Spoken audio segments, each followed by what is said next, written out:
Ces carnets de route, c'est encore moi. Nous continuons notre visite de Guangzhou. Et voici mon ticket.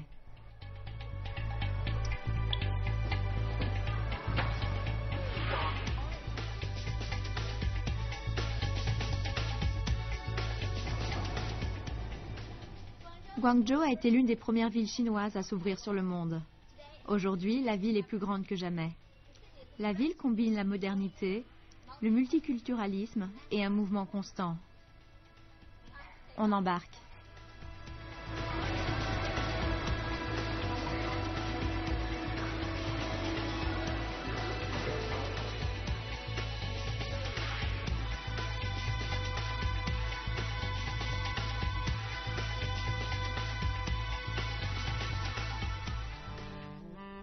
C'est une ville d'une incroyable vitalité et d'une véritable soif de vivre. Comparé à Beijing, Guangzhou est apolitique, commercial et enthousiaste pour tout ce qui est tendance, expérimental et nouveau.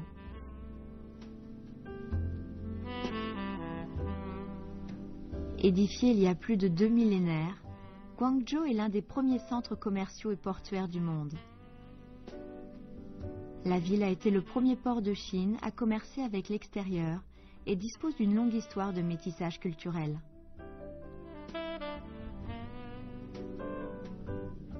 Guangzhou bénéficie de cette capacité à se construire sur les différences et montre constamment sa détermination à prospérer. Vivre dans une ville comme Guangzhou offre tous les avantages d'un environnement urbain et culturel, mais aussi le confort d'un mode de vie paisible. Dans la périphérie de Guangzhou se trouve un gigantesque zoo, 2 parcs nationaux et plusieurs stations balnéaires.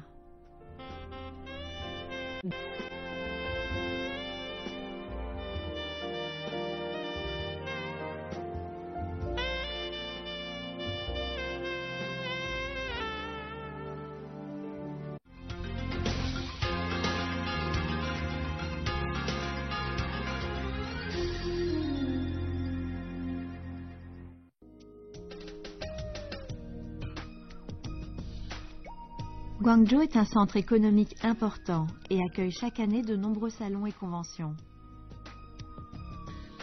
Le plus célèbre salon est le salon de l'export des produits chinois, connu sous le nom de foire de Guangzhou.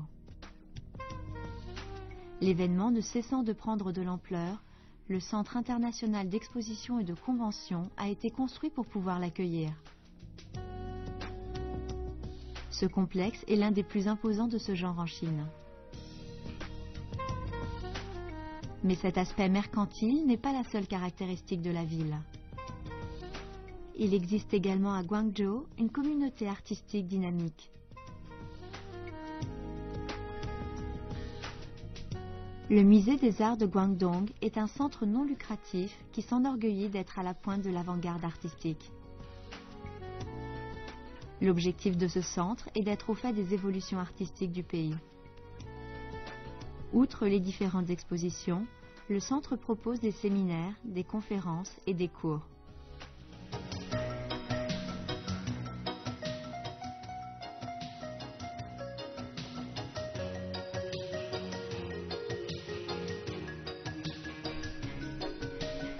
Une visite ici est une manière rapide de saisir l'évolution de la pensée artistique locale.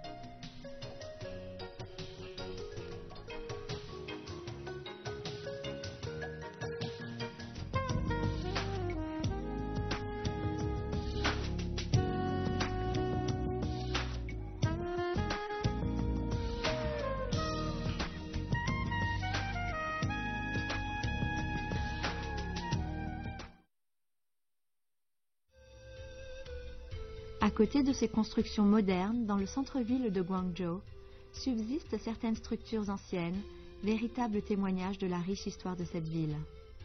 La sépulture du roi Nanyue, édifiée au cours du 1er siècle avant notre ère, est l'une des plus anciennes traces d'une cité contemporaine aux civilisations romaines et grecques. Allons explorer cette tombe qui a été bâtie il y a plus de 2000 ans. Oups, attention à la tête. Tous ces éléments sont d'origine. Dans cette pièce ont été découverts des instruments de musique et dans celle-ci, différentes reliques ainsi que des objets qu'utilisait le roi Jaumo. Nous pénétrons dans la principale chambre de la tombe. Le roi Jaumo est mort entre 40 et 45 ans. Dans cette chambre, 4 de ses époux sont enterrés. Et là-bas, 7 de ses serviteurs. À l'arrière de la chambre, de la vaisselle et des ustensiles ont été découverts. Il a donc emporté de quoi vivre confortablement dans l'au-delà. C'est une sépulture assez modeste si on la compare à d'autres, mais les éléments découverts sur ce site, comme ce costume de jade cousu de fil de soie ou cette boîte en argent, sont inestimables.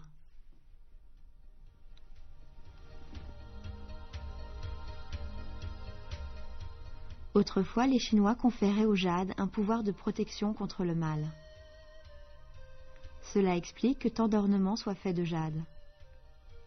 Ici, le roi Jaumo a été recouvert de 2290 pièces de jade.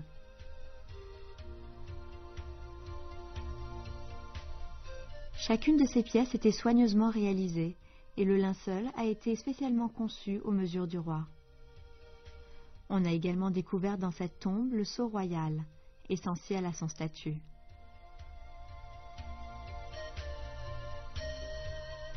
Tous ces objets en jade témoignent du savoir-faire incroyable et du style de l'époque.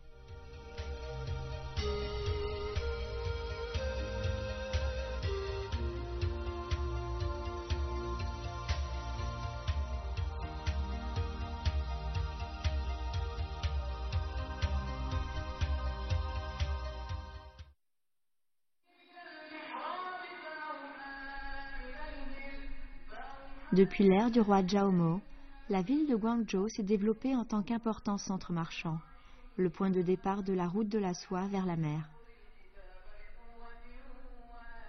La mosquée Huaishang compte parmi les premières mosquées bâties sur le sol chinois.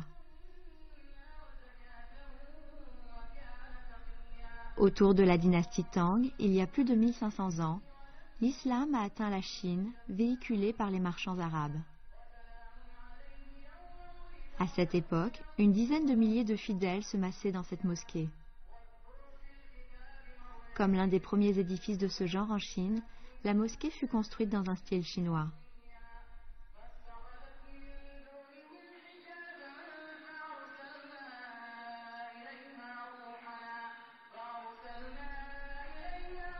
De nos jours, chaque vendredi matin, la mosquée accueille les croyants et des milliers de personnes s'y rendent encore.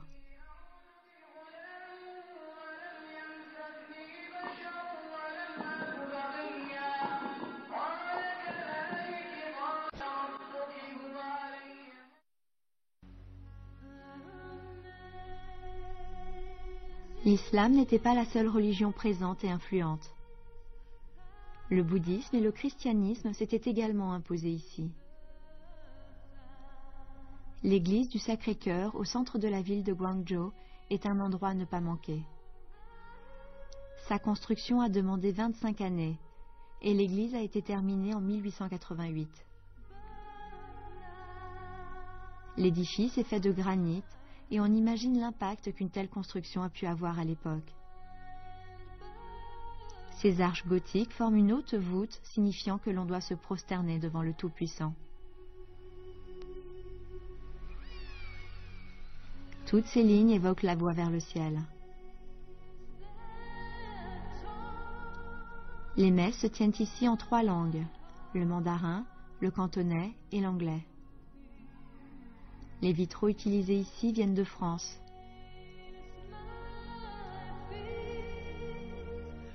Des objets religieux et des pièces d'argent de la dynastie Qing ont été disséminés sous l'église.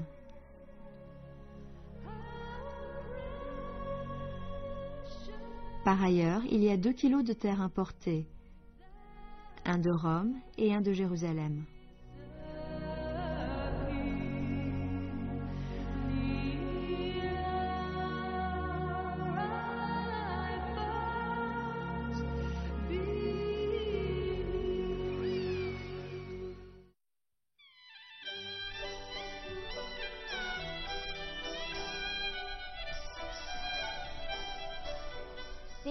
Ces poissons sont énormes. Les visiteurs doivent les nourrir copieusement chaque jour.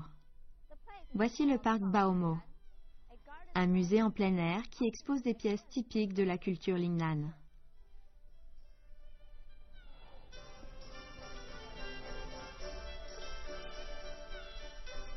Juste à l'entrée de ce musée, on trouve un mur fait de plus de 1000 pierres taillées.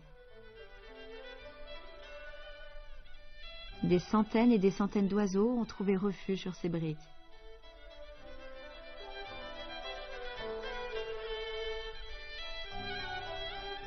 Ils rendent tous hommage au phénix situé au milieu. On trouve de nombreux arbres banyan ici. Certains sont très grands et d'autres tout petits.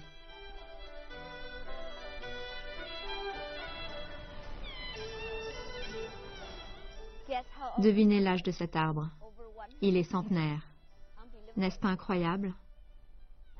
Celui-ci est plus jeune. Il n'a que 60 ans.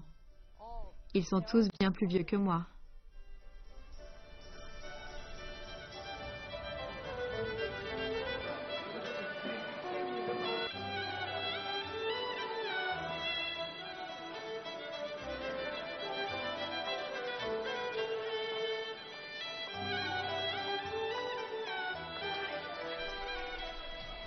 Ce parc a été conçu pour représenter le caractère local.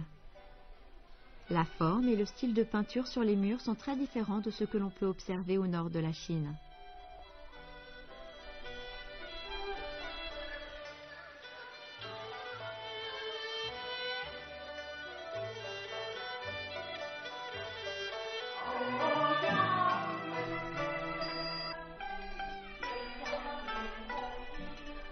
Des représentations d'opéra locales sont régulièrement données dans cette maison de thé en forme de bateau sur le lac.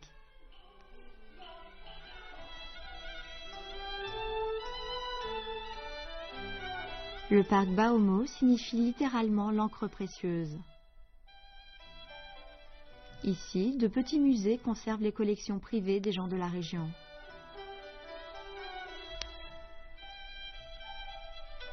Il est possible de trouver des chefs-d'œuvre locaux. Le style est en général épuré, raffiné et léger.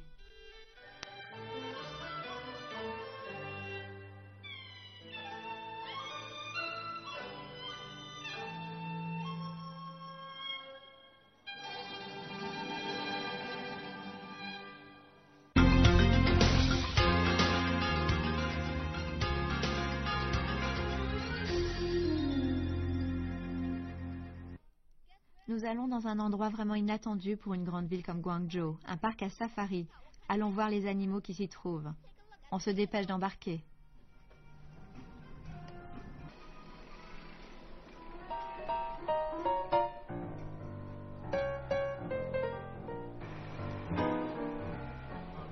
Le nom complet du zoo est le zoo de la vie sauvage de Xiangjiang Guangzhou. On peut s'y promener à pied ou monter à bord d'une petite locomotive pour visiter ce vaste parc.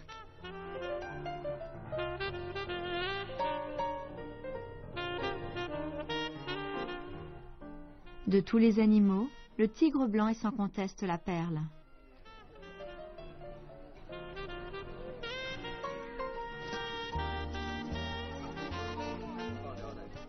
Il m'aime bien maintenant.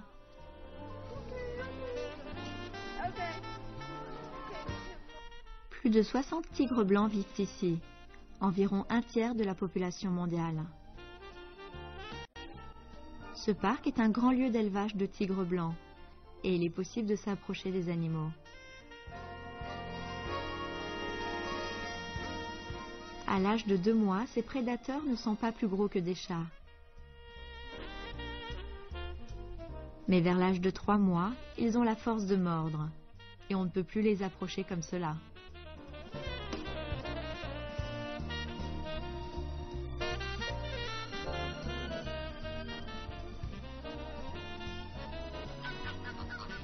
Il y a 2 types de flamants roses ici. Ceux au plumage plus clair sont des flamands africains. Les plus rouges sont des flamands cubains.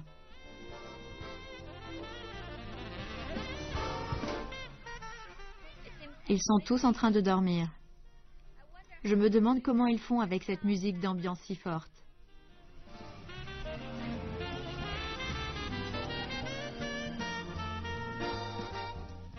Les choses sont très différentes ici.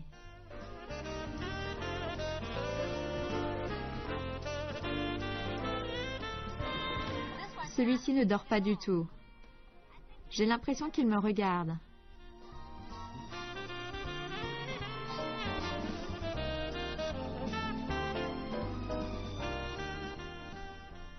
Ces oiseaux tropicaux sont dressés pour rester tranquilles.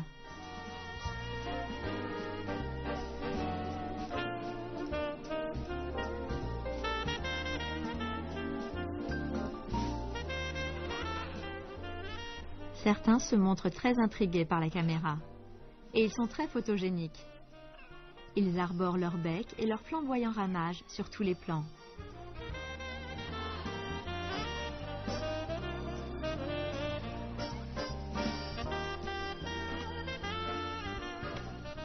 Nous voici dans un lieu particulier, le jardin des 100 oiseaux. Avec un peu de chance, on peut assister à quelque chose de très particulier. Au crépuscule, lorsque les visiteurs se font plus rares, les employés chargés de nourrir les oiseaux préparent un festin de vers vivants sur le sol. Le paon mâle se pavane alors et déploie son magnifique mais encombrant plumage pour décourager ses congénères.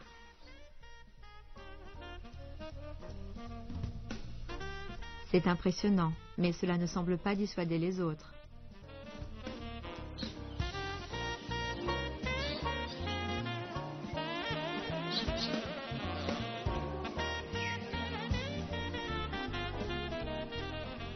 Le zoo s'étend sur environ 100 hectares et regroupe près de 40 000 animaux appartenant à 400 espèces du monde entier.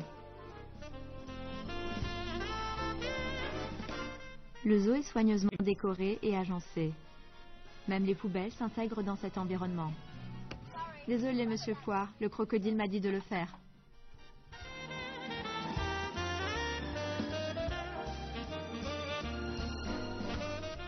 Des animations sont organisées tout au long de la journée dans toutes les parties du zoo.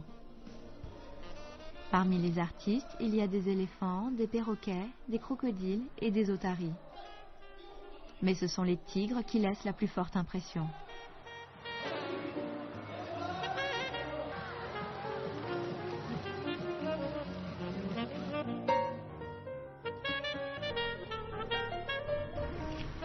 Le soleil se couche, la véritable aventure commence.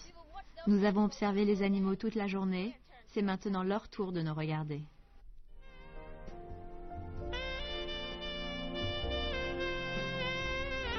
Cette fois, au lieu d'observer les animaux dans leur espace confiné, ils sont en liberté et nous sommes enfermés. La sécurité, la priorité numéro 1, et le spectacle est à couper le souffle. Les animaux sont particulièrement actifs quand les gardiens viennent les nourrir. Un tigre ou un lion adulte mange environ 4 kg de viande fraîche de bœuf ou de poulet par jour. Les gardiens incorporent des vitamines à cette chair fraîche. Le léopard est le coureur le plus véloce du règne animal. Il peut atteindre 120 km/h, mais seulement pendant quelques secondes. On a l'impression qu'il cherche quelque chose. Il est si beau et puissant.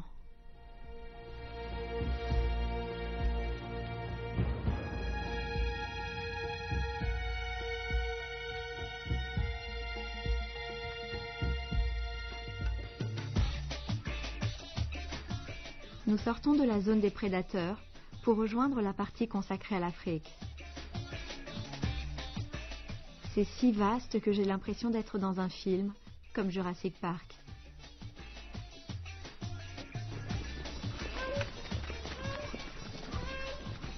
Quelle chance de pouvoir observer un groupe de girafes au galop. Avec des créatures si dociles dans cette partie, il est possible de sortir et d'aller respirer un peu d'air frais. Il est même possible de se faire des amis.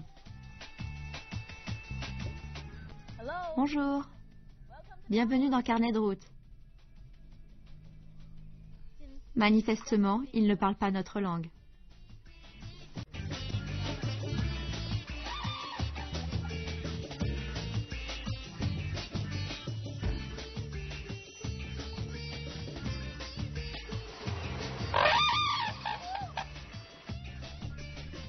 Si vous êtes passionné par la nature, rien ne vous empêche d'apprendre quelques pas.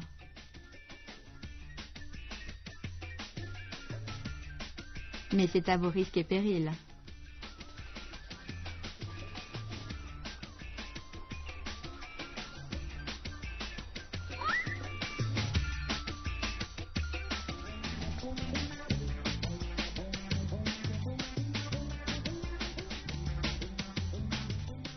Il a l'air d'un gentleman, mais il a du caractère. Ok, je te laisse tranquille.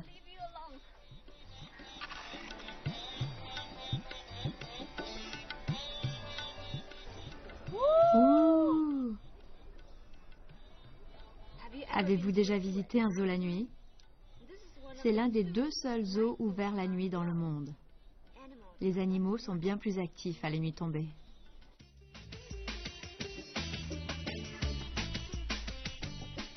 L'obscurité de la nuit crée une ambiance mystérieuse.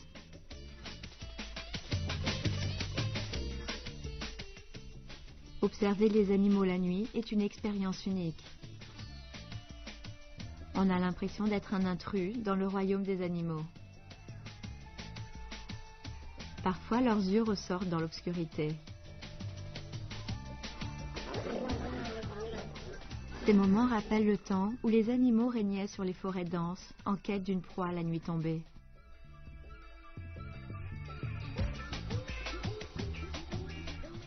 Les visiteurs et les animaux sont séparés par des fossés plus ou moins masqués par de l'herbe, des plantes grimpantes et des arbres. Nous avons peur d'eux et ils ont peur de nous. Je sais que je suis en sécurité ici, mais je le serai encore davantage dans la voiture.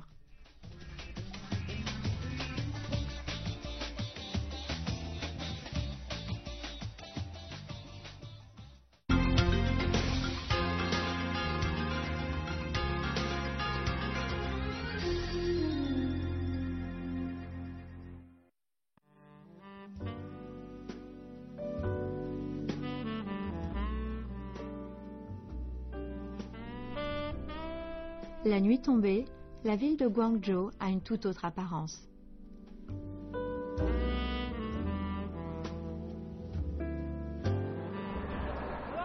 On peut voir la ville depuis la rivière des Perles aussi bien de jour que de nuit. Mon bateau part à 18h30.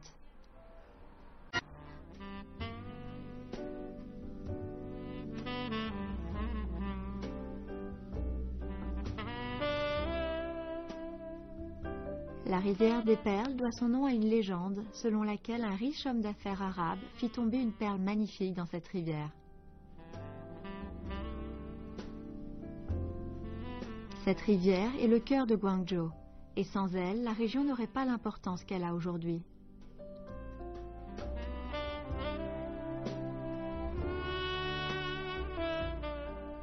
Pendant la croisière, on peut admirer les constructions qui font le Guangzhou d'hier et d'aujourd'hui. C'est comme feuilleter un livre d'histoire.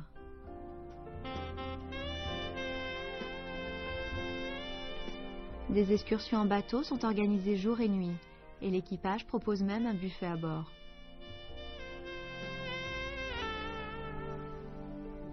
Des bars et des clubs sont alignés le long des berges de la rivière. Il n'y a que l'embarras du choix pour aller prendre un verre.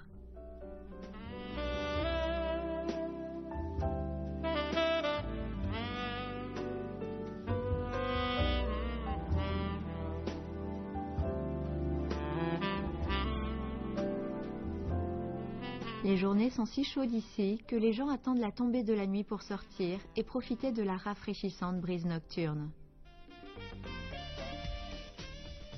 Les rues sont toujours peuplées et ce sont les jeunes qui font la vie nocturne. Il reste encore des heures de danse et de fête devant nous. Il est 11 h du soir Et la vie nocturne à Guangzhou ne fait que commencer.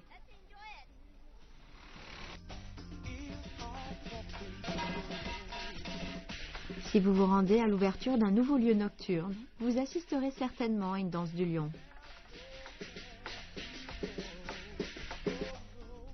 Voici la danse du lion du Sud. Les costumes, les acrobaties et le rythme sont caractéristiques de la région.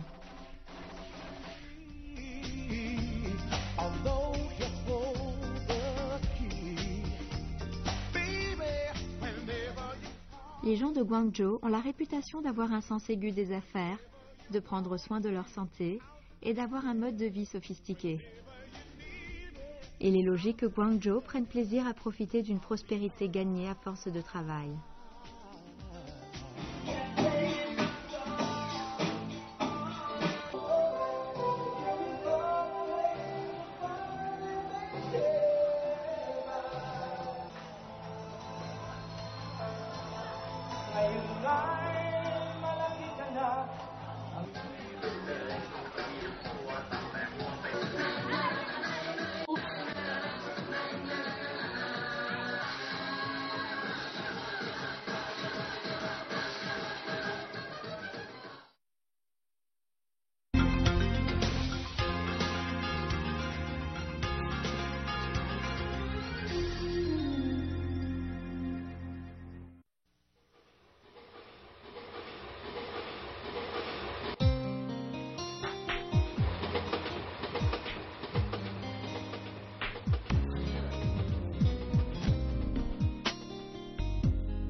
Cette ville va toujours de l'avant. Il y a tant d'endroits à visiter pour se divertir ici à Guangzhou. Étrangement, on ne se sent jamais fatigué à Guangzhou. C'est comme si cette ville transmettait son énergie. J'aimerais pouvoir rester plus longtemps, mais je m'arrête ici. C'était Carnet de route, à bientôt.